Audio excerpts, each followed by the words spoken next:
होती इसमें? ममता बनर्जी को 7 जन्म लेना पड़ेगा, उनके अहंकार का अंत हो चुका है। कहते हैं राम आए रावण गयो, कृष्ण आए तो कंस। ममता बनर्जी के अहंकार का 4 मई को ही हो गया अंत। अब उस अहंकार के आगे अब ये इसको सारी भैया डीडी नजर आ रहा है, कुछ ना चौलवे झाल मूड़ी चलवे।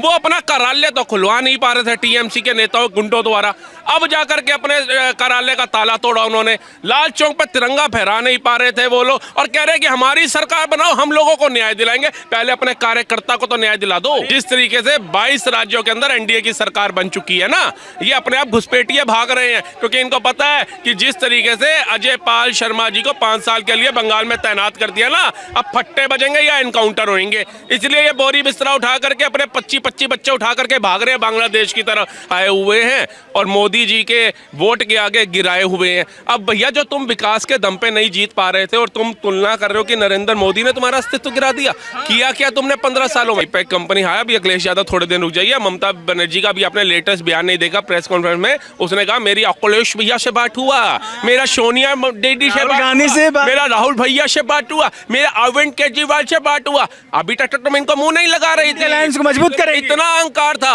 अब इंडिया अलायंस को मजबूत करोगे, उसमें मजबूती लायक राय क्या है भैया? फेविक्विक का जोड़ भी एक बार लगाओ ना तो वो भी आसानी से नहीं टूटता। ये इंडिया अलायंस जो है लोकसभा में एक होती है, विधानसभा में टूट जाती है। को सुहा कर दिया, आरजेडी को सुहा कर दिया, टीएमसी को सुहा कर दिया, समाजवादी को सुहा कर दिया, चक्रवर्ती सम्राट बनने चले हैं मोदी जी। तो बनना चाहिए सर। क्या रोहिंग्या घुसपैठियों को बसाने वाले को चक्रवर्ती सम्राट बनाएंगे आप? हैं कर्फ्यू मुक्त कश्मीर बनाने वाले को चक्रवर्ती सम्राट बनाएंगे क्या? तिरंगा ना फहरा पाए लाल चौक के ऊपर, जनगण मन ना गा पाए जो लोग अपने कार्यकाल के अंदर, उनको चक्रवर्ती सम्राट बनाएंगे? हैं जिन्होंने भारत के अंदर बम धमाके अराजकता के ऊपर रोक ना पाए, उनको चक्रवर्ती सम्राट बनाएंगे? पूछिए ना मियाँ जी से। अब खेला ना होवे, अब राम नाम होवे, इनको उससे दिक्कत होवे, इनको राम के नाम से दिक्कत होवे। कह रहे हैं कि बांग्लादेशी रोहिंग्या पाकिस्तानी कहलाने से बच गए।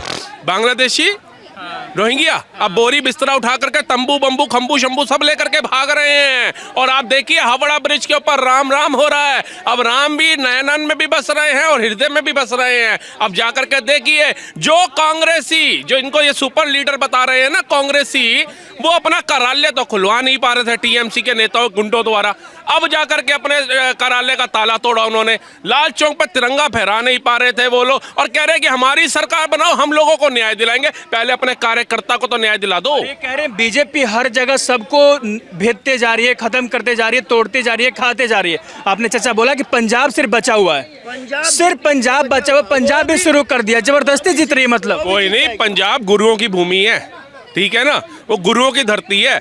वहां पर वो लोग पनप ही नहीं सकते हैं जो लोग झूठे वादे करके आए हों, ठीक है। जो सत्ते की राह पे चलेंगे ना वही जीतेंगे गुरुओं की भूमि के ऊपर। भाई गुरुओं की भूमि पे सीधा सीधा आशीर्वाद है हमारे गुरु तेग बहादुर साहिब जी दशम गुरुओं का, तो वहां पे ऐसे लोग जीतेंगे जो कहते थे नशा मुक्त कराएंगे, नशा बढ़ा दिया, जो कहते थे रेत माफिया को जेल में भेजेंगे, रेत माफिया का रेट बढ़वा दिया, जो कहते थे हम उसका जो कर्जा है मुक्त करेंगे, कर्जा उल्टा बढ़ा दिया, ऐसे लोगों को अब करेंगे। भाई साहब एक और आरोप लग रहा है कि ममता बनर्जी जो आरोप लगा रही है कि 100 सीटें बेईमानी करके जीत गई, हम इस्तीफा नहीं देने वाले, हम कहीं नहीं जाने वाले।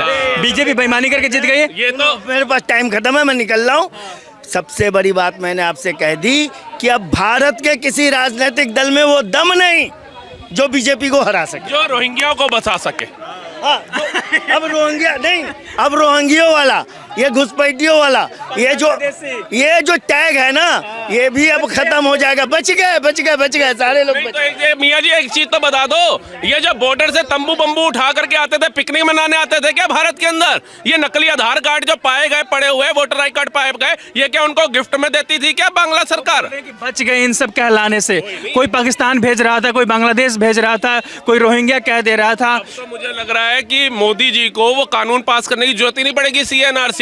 जिस तरीके से 22 राज्यों के अंदर एनडीए की सरकार बन चुकी है ना, ये अपने आप घुसपैठिए भाग रहे हैं, क्योंकि इनको पता है कि जिस तरीके से अजय पाल शर्मा जी को 5 साल के लिए बंगाल में तैनात कर दिया ना, अब फट्टे बजेंगे या एनकाउंटर होंगे। इसलिए ये बोरी बिस्तरा उठा करके अपने 25 बच्चे उठा करके भाग रहे हैं बांग्लादेश की तरफ। हमें दिक्कत बांग्लादेशियों से है, हमें देश के कलाम साहब की सोच वाले मुसलमानों से नहीं है, और ये पूरे भारत के मुसलमानों को समझना पड़ेगा। लोकतंत्र हार गया सर, इनको लोकतंत्र हारा हुआ दिखेगा। क्योंकि भ्रष्टाचार नहीं कर पाए। इनको लोकतंत्र हारा हुआ मिलेगा क्योंकि देश में बम धमाके नहीं देख पा रहे। इनको लोकतंत्र हारा हुआ मिलेगा, देश में नक्सलवाद नहीं देख पा रहे। इनको लोकतंत्र हारा हुआ मिलेगा क्योंकि भारत में वंदे भारत, नमो भारत, अमृत भारत जैसी ट्रेनें चल पड़ी। इनको भारत का लोकतंत्र खतरे में दिखेगा क्योंकि साउथ राज्यों तक ट्रेनें पहुंच गई जो ये सोच नहीं सकते थे। चाइना को पछाड़ के दूसरे नंबर पे रोड मैप आ गया, ये सोच नहीं सकते थे। 29 से ज्यादा कंट्रियों में सर्वोच्च सम्मान आ गया, ये सोच नहीं सकते थे। बिना किसी का खून का एक बूंद गिरे हुए राम मंदिर भारत में नहीं, अबू धाबी में भी बन गया, ये लोग वो सोच नहीं सकते थे। चिनाब ब्रिज, अटल सेतु, सुदर्शन सेतु सब बन करके तैयार हो गए। गंगा एक्सप्रेसवे बन के तैयार हो गया, दिल्ली देहरादून पर एक्सप्रेसवे बन के तैयार हो गया, ये लोग सोच ही नहीं सकते थे। इसलिए इनको लोकतंत्र खतरे में आ रहा है। राहुल जी वो बोल रहे हैं हम इस्तीफा नहीं देंगे, मत दीजिए। वो बोल रहे हैं हमारी गोपनीय तरीके से जांच जारी है, हम बता देंगे उनको क्या हुआ है यहाँ। कोई नहीं, पाकिस्तानी भी जब हमारे से क्रिकेट मैच हारते थे ना तो वो भी कहते थे हम ट्रॉफी इनको लेने नहीं देंगे, लेकिन वो हमारी भारतीय टीम को पता था ट्रॉफी कैसे जीत करके आनी है।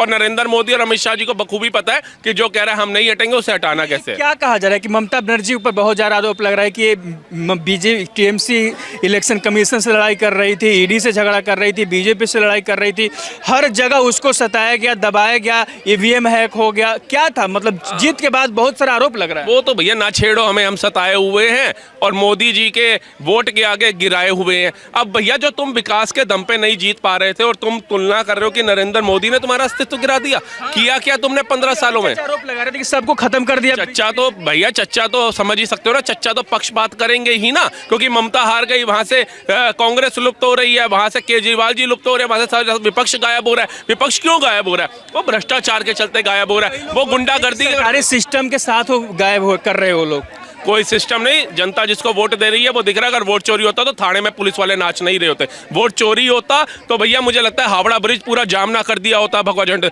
अगर वोट चोरी होता तो वहां पे बुजुर्ग महिलाएं भारतीय जनता पार्टी का झंडा उठा करके ठोक ना रही होती, लोगों के घरों में जाकर के प्रचार ना कर रही होती निःशुल्क। तो वहां की जनता जीती है, भ्रष्टाचारी हारे हैं। अब एक जगह और कहा जा रहा है ये इस तरीके से कि मुख्यमंत्री कौन होगा और किस तरीके का होगा, बहुत ज़्यादा आरोप लग रहा है। और क्या सरकार बना पाएगी, क्योंकि बहुत ज़्यादा आरोप लग रहा है कि गुंडाई पे उतर गई है बीजेपी के कार्यकर्ता। जिस तरीके से पहले टीएमसी पर आरोप लगता था, अब वो खुद बीजेपी कर रही है।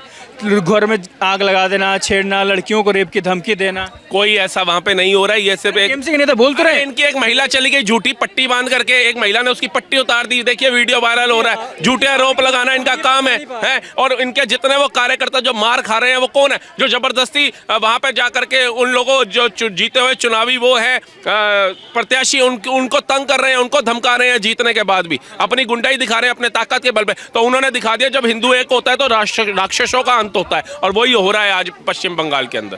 क्या लग रहा है इसके बाद यूपी की बारी है जिस तरीके से, क्योंकि एक जो आईपैक एजेंसी थे ममता को हारने के बाद अखिलेश यादव ने बोल दिया कि हम तुम्हारे साथ काम नहीं करेंगे।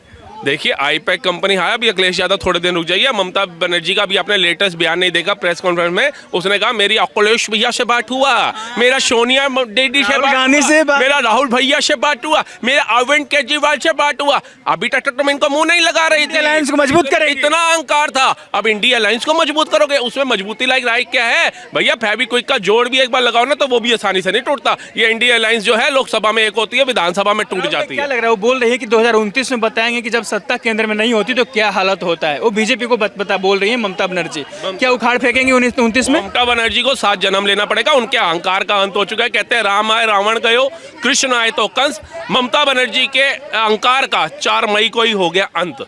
अब उस अहंकार के आगे अब ये इसको सारी भैया डीडी नजर आ रहा है, कुछ ना चलवे झाल मूड़ी चलवे। अखिलेश यादव गए, अब आएंगे वो भी गए। अब ये सारे जो है ना, ये अब जो पैसा भारत का लूटा है एंजॉय करो, क्योंकि ईडी सीबीआई जब तक तुम्हारे पे कार्रवाई करेगी तब तक नरेंद्र मोदी को एक कानून लाना पड़ेगा कि जो भ्रष्टाचारी है विद इन वीक या विद इन मंथ उनके ऊपर कार्रवाई हो, और वो संशोधन करके ही लाया जा सकता है। और वो संशोधन तब होगा जब हमारे SC ST OBC भाई जो है उनको बलगलाया नहीं जाएगा कि संविधान की हत्या हो रही है। ऐसे भ्रष्टाचारियों को जेल में डालने के लिए हमारे देश के SC ST OBC भाई जो बाबा साहब भीमराव अम्बेडकर जी के असली विचारकों को विचारक पर चलने वाले लोग हैं, उनको आगे आना पड़ेगा और नरेंद्र मोदी को बोलना पड़ेगा कि ऐसे भ्रष्टाचारियों के लिए सजा का प्रावधान विद इन मंथ होना चाहिए, विद इन सालों दर सालों नहीं होना चाहिए।